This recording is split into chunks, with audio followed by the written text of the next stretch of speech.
ओम शांति। आज का स्वमान, मैं इच्छा मात्रम अविद्या आत्मा हूँ। इच्छाएं दुनिया में भी मानते हैं दुख का कारण है।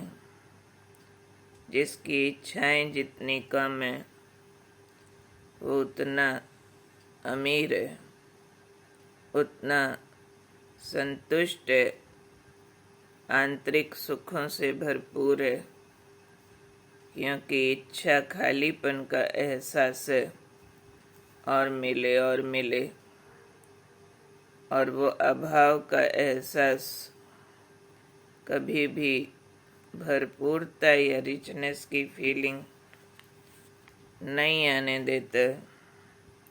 इसलिए योगियों की एक बहुत अच्छी अवस्था है इच्छा मात्रम अविद्या, यानी इच्छा होती क्या है इसका ज्ञान भी समाप्त हो जाए, इतना अंदर मिल गया, पा लिया, इट्स ओके नाउ, इसकी फीलिंग हो। पर उसके लिए आज बाबा ने हमें समझाया कि ये स्थिति कैसे आती है। ज्ञान स्वरूप बनने से आती है। जो अब तक ज्ञान ने हमें सिखाया, ईश्वरीय पढ़ाई में हमने पढ़ा, हम उसका स्वरूप हो जाएं। तो बाबा ने कहा ऐसी जो आत्माएं होती हैं ज्ञान का अक्षर अक्षर जीवन में उतार लें, ज्ञान की गहरी समझ रखते हो, ऐसी ज्ञानी तू आत्माएं यानी बुद्धिवान है, राइट रॉन्ग जानती हैं और ज्ञान को जीवन में अप्लाई करती हैं, ऐसी आत्माओं को बिना मांगे सब कुछ मिलता है। यानी बिना चाहना के प्राप्तियां होती हैं, क्योंकि ज्ञान स्वरूप माना राइट डायरेक्शन में कर्म एप्रोप्रिएट। तो अगर कर्म की डायरेक्शन ठीक है तो फल बिना मांगे ही निकलने वाला है। बीज ठीक बोया, ठीक सींचा तो फल तो मांगो ना मांगो आ जाना है। ऐसी आत्माओं को मांगने की आवश्यकता नहीं रहती है, स्वतः ही सब प्राप्तियां हो रही हैं। मांगने की आवश्यकता तो छोड़ो, बाबा ने कहा ऐसी आत्माओं को मांगने का संकल्प भी नहीं उठ सकता। भरपूरता की फीलिंग है। तो ऐसी ज्ञानी तू आत्माएं, ज्ञान का स्वरूप बनी हुई एम्बॉडीमेंट आत्माएं, मांगने वाले के बजाय दाता के बच्चे मास्टर दाता बन जाते हैं, क्योंकि जो भरा हुआ है उसका बंटता रहता है, ओवरफ्लो होता है। तो ज्ञान स्वरूप माना ज्ञान से जो उपलब्धियां समझ से आ रही हैं, गुण और शक्तियां, वो अपने आप बंट रही है, ओवरफ्लो हो रही हैं। तो ऐसी आत्माओं का दाता रूप प्रकट हो जाता है, मांगने वाला पार्ट पूरा हो जाता है। तो जब दाता रूप का पार्ट शुरू होता है तो ये इतना ऊंचा स्वमान है जो ऐसी आत्माओं को नाम मान शान की भी इच्छा नहीं रहती है। बाकी इच्छाएं तो छोड़ो, लेकिन मैं जो करूं कोई माने तो सही, समझे तो सही, उसकी प्रसिद्धि हो, मुझे कोई पोजीशन मिले, ये बहुत बड़ी राजाई है। क्योंकि कामनाएं कंगाल बनाती हैं और दाता स्वरूप की फीलिंग बहुत बड़ी राजाई है। दुनिया में भी कहते हैं जिसको कछु न चाहिए वही शाहों के शाह। तो चाहिए चाहिए तो एक तरह की भिखारीपन की स्थिति है। तो बहुत टेंशन देने की बात है आज की कि अगर मैं रियल समझदार हूँ, रियल ज्ञानी तो आत्मा हूँ, तो उसमें समझ जाना चाहिए कि मेरे में कोई भी इच्छाएं कामनाएं न बचें। नहीं तो बहुत बार हम समझ लेते हैं मैं बहुत समझदार हूँ, परंतु कामनाएं अपने रूप से अटैक करती रहती हैं। अब याद रखना, हम दाता के बच्चे हैं और देने वाले हैं। लेते उससे हैं, देते दुनिया को हैं। और फिर इस दुनिया से लेने का संकल्प भी क्या करना। दुनिया में सब आ जाते हैं, चाहे हमारे लौकिक वाले हों या अलौकिक वाले हों, लेकिन लेना एक बाबा से, देना बाकी सबको। तो अब हम बड़े हो जाएं, देने की सीट पर बैठ जाएं मन बुद्धि से, तो महसूस होगा कि हम तो ऑलरेडी अंदर से भरे हुए हैं। सिर्फ नजरिया बदलने की बात है। इसलिए अब हम सब ईश्वरीय संतानों को बहुत गंभीरता से इस विषय पर काम करना कि मैं ज्ञानी तो आत्मा हूँ। सबसे बड़ा सद्ज्ञान संसार का डायरेक्ट भगवान द्वारा हमें मिला है। तो अब हमें अज्ञान स्वरूप कामनाओं के वशीभूत नहीं होना है जो हमें भटका रही हैं। हमें लगता है मुझे दुखी करने वाला वो व्यक्ति है, वो बात है, वो समस्या है, जबकि अपनी ही कामनाएं हमें डरा रही हैं, सामना करने की शक्ति नष्ट कर रही है। तो ध्यान रखें कि अंदर से भरना है, बाहरी प्राप्तियां नाशवान है। तो एक एक एक एक करके अपनी कामनाओं की लिस्ट को चेक करते जाएं, सरेंडर करते जाएं और महसूस करें कि कामना छोड़ने से अंदर भरपूरता का अनुभव होता है, न कि कामनाएं पूरी करने का जोर लगाने में तो जिंदगी समाप्त हो जाती है, कामना संतुष्ट नहीं होती। इसके लिए तो कहते हैं आप भय बूढ़े तृष्णा भई जवान। भोग भोग कर कभी कामनाएं तृप्त होती नहीं है।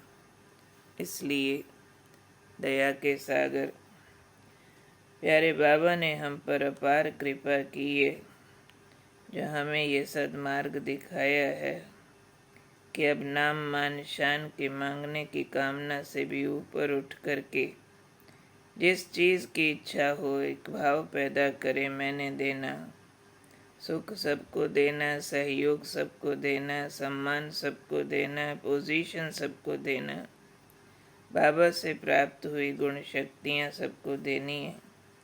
स्थूल वस्तु पदार्थ तो एक भ्रम और धोखा मात्र है कि इसके मिलने से सुख हो जाएगा, आनंद हो जाएगा, आराम हो जाएगा। वो स्वतः जब जैसा चाहिए मिलेगा, लेकिन मन बुद्धि को हमने ठीक पटरी पर सेट करके राइट अंडरस्टैंडिंग से बाबा से कनेक्ट करके रखना। तो याद रखना, मैं ज्ञानी तू आत्मा हूँ, इच्छा मात्रम अविद्या हूँ, दाता स्वरूप हूँ, मुझे कुछ नहीं चाहिए, पाना था सो पा लिया।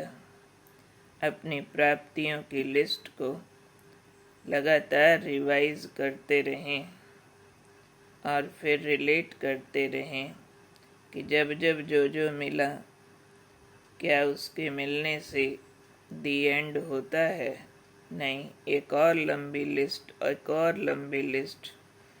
हर कामना पूरी होने के बाद चालू हो जाती है।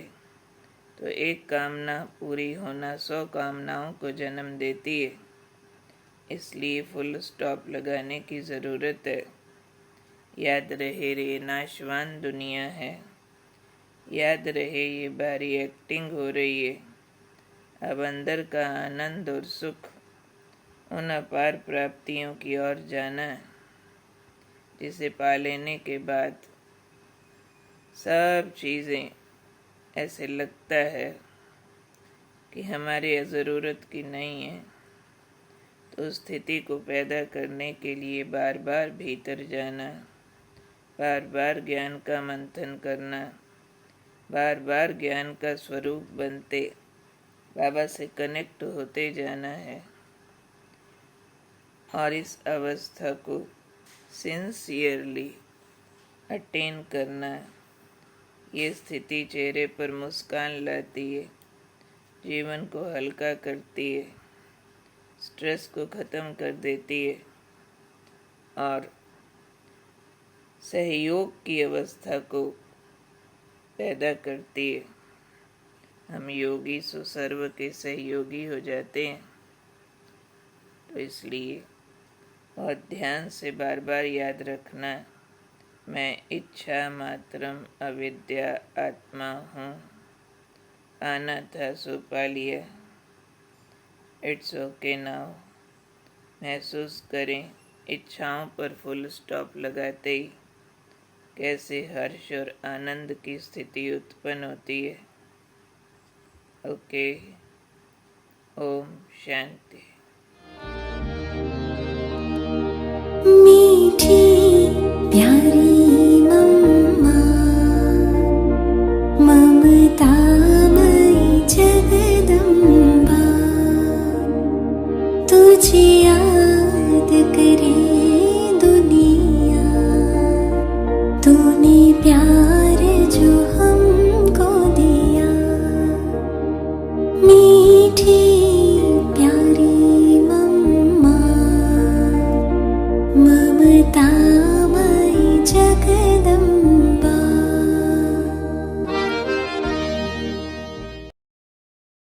क्योंकि आप देखेंगे चित्रों में भी ब्रह्मा को दाढ़ी बारी दिखलाती है, उसको नहीं दिखलाती है। तो वो ह्यूमन का थोड़ा उसको निशान देते हैं। आप देखें नहीं, वो दाढ़ी का दिखलाती हैं, ब्रह्मा की दाढ़ी दिखलाती हैं। कहाँ क्लीन शेव भी रखते होंगे, कहाँ दाढ़ी भी रखते हैं, लेकिन विष्णु और शंकर को कभी दाढ़ी बारी नहीं देते हैं। तो उसको ह्यूमन की कुछ निशानी देते हैं। तो उसकी माना है कि प्रजापिता ब्रह्मा, न कि प्रजापिता विष्णु या प्रजापिता शंकर, प्रजापिता ब्रह्मा। तो वो ह्यूमन, इसीलिए बाप कहते तो मुझे ह्यूमन, जिसका मैं नाम रखता हूँ ब्रह्मा, क्योंकि उसके द्वारा न्यू ह्यूमैनिटी अथवा न्यू जनरेशन का आरंभ करता हूँ। इसीलिए ब्रह्मा दी क्रिएटर, यानी ब्रह्मा से नई रचना रचवाता हूँ, इसीलिए उसका नाम ब्रह्मा रखता हूँ। और ब्रह्मा तो वैसे हर एक बाप यानी घर का वो ब्रह्मा है, हा? ऐसे कहने में आता है, हद के हिसाब से तो सब ब्रह्मा है। किसी तरह बाप जो घर का है, स्त्री को ले आया, फिर बच्चे पैदा किया, तो घर का ब्रह्मा हो गया, हा? क्योंकि क्रिएटर को ब्रह्मा कहा जाता है। बाकी ब्रह्मा कोई 3 मुख वाला या 3 सिर वाला या ऐसी ऐसी बातें जो बना दी है शास्त्रकारों ने और चित्रकारों ने, वो कोई बात नहीं है। तो ये सभी चीजों को समझना। वो जो त्रिमूर्ति सुना है ना, अभी त्रिमूर्ति वाला ब्रह्मा विष्णु शंकर, ये 3 है ना, तो उन 3 को मिलाकर के वो 3 सिर दे दिए उसके। तो उनको समझा ब्रह्मा को 3 सिर रख दिए, तो ब्रह्मा त्रिमूर्ति कर दिया। अभी परमात्मा है निराकार, और वो आया है ब्रह्मा तन में। वो बात न समझने के कारण वो ब्रह्मा को वो 3 सिर लगा दिए। और त्रिमूर्ति है परमात्मा, यानी तीनों रूपों से, ब्रह्मा विष्णु शंकर से ये डिस्ट्रक्शन और कंस्ट्रक्शन, और फिर जो कंस्ट्रक्शन करता है दुनिया, उसकी पालना की ये एम एंड ऑब्जेक्ट, ये बैठ करके बाप ने समझाया है। तो बातें ऐसी हैं, लेकिन इन बातों को यथार्थ रीत से न समझने के कारण विचारों को फिर इसी सभी बातों में जैसे आया है जिसको, तो इसमें भी कोई मूंझने की बात नहीं है। अभी फिर भी कोई बात नहीं समझ में आती है, किसको कोई नहीं है, तो फिर आकर करके समझना चाहिए। बाकी इसमें भी कोई न होना चाहिए कि इसको क्यों ब्रह्मा बनाया है। ब्रह्मा तो ऐसे तो हर एक बाप ब्रह्मा है, वो अर्थ समझना है। नहीं, ब्रह्मा का अर्थ क्या है? ब्रह्मा कहा जाता है क्रिएटर को। तो ऐसे घर का क्रिएटर तो बाप है ही, परंतु ये है न्यू ह्यूमैनिटी का क्रिएटर। इसी मनुष्य तन में आकर के परमात्मा मनुष्य के द्वारा क्रिएट कराएगा, नहीं ह्यूमैनिटी को ह्यूमन के द्वारा ही करेगा ना। इसीलिए परमात्मा उसमें आकर के ये प्यूरिटी का नॉलेज देता है। इसीलिए इसको कहते हैं मुख्य वंशावली। मुख्य वंशावली का अर्थ ये नहीं मुख से आदमी निकल आए। तो कहीं ऐसे समझते हैं कि हाँ ब्रह्मा के ऐसे मुख से आदमी कैसे निकलेंगे? नहीं, मुख्य वंशावली का मतलब है मुख से जो नॉलेज सुनाया प्यूरिटी का। तो अभी देखो हम मुख्य वंशावली है नहीं, पर तो हम मुख से थोड़ी निकली है। नहीं, मुख्य वंशावली तो जो मुख द्वारा परमात्मा ने नॉलेज सुनाया उसकी धारणा से हम प्योर बने हैं। तो अभी प्यूरिटी की जनरेशन में चलेंगे। तो हम प्यूरिटी कहाँ से ली? मुख द्वारा, नॉलेज से। इसीलिए हम प्यूरिटी की संतान हो गई ना, यानी प्यूरिटी में आने वाले। तो वो हो गई मुख्य वंशावली, यानी जिस मुख से परमात्मा ने नॉलेज सुनाया। नॉलेज से हम प्योर होकर के अब प्यूरिटी के जनरेशन में चलते हैं। तो मुख्य वंशावली का अर्थ ये है, पर वो न समझने के कारण कई समझते हैं मुख से ऐसे आदमी शायद निकले हैं। ऐसी ऐसी बातें बहुत शास्त्रों में भर के रखी है। वो कहते हैं कि वो था करण, वो कानों से निकला रहा, वो करण कानों से निकला। वो मुख वंशावली का समझे मुख से आदमी निकले। वो कहते हैं एक उसका नासकृत का उसने छींकी तो उससे निकल आया, आदमी निकल आया। ऐसी ऐसी शास्त्रों में बातें लगाई हुई है, पर तो ऐसे नहीं है कोई नाक से निकलेंगे या कान से निकलेंगे या मुख से, नहीं। ये सभी अर्थ है। तो ये सभी बातों को बैठ करके बाप समझाते हैं। रत्न लुटाए तूने, सौभाग्य जगाए तूने, रत्न लुटाए तूने, सौभाग्य जगाए तूने, ऐसी ज्ञान मुरली सुनाई तूने। नैनों के पलने में जो पालना दी मम्मा, नैनों के पलने में जो पालना दी मम्मा, और दृष्टि से लोरिया सुना